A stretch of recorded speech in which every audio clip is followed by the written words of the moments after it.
اللہ عقل دے مولوی صاحبان کو، ان کی عبارتیں اور چلاکیاں آپ نے دیکھ لی. مشکل یہ ہے کہ عوام الناس بیچارے بالکل اس بات کی اہلیت ہی نہیں رکھتے کہ ان چلاکیوں کو سمجھ سکیں، اور ایسے سے خوفناک یہ فتوے جب جاری کرتے ہیں پھر وہ حملے کرتے ہیں احمدیوں گھروں کے اوپر، معصوم احمدیوں کے قتل کا اقدام کرتے ہیں، ہر قسم کے ظلم و ستم توڑتے ہیں.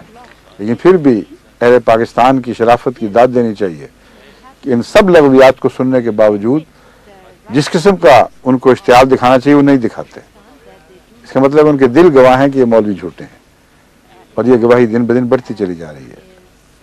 آپ دیکھیں گے ایک دن آئے گا کہ ان مولویوں کی درگت بنے گی، ان کی شامت آنی ہی آنی ہے، انہی لوگوں کے ہاتھوں میں آنی ہے جن کو ہمارے پیچھے ڈالتے رہے ہیں. مگر وقت کا آئے گا، انتظار کریں. اللہ تعالیٰ کی بھی ایک تدبیر ہے جو چل رہی ہے. اچھا جی، اب اجازت چاہتا ہوں.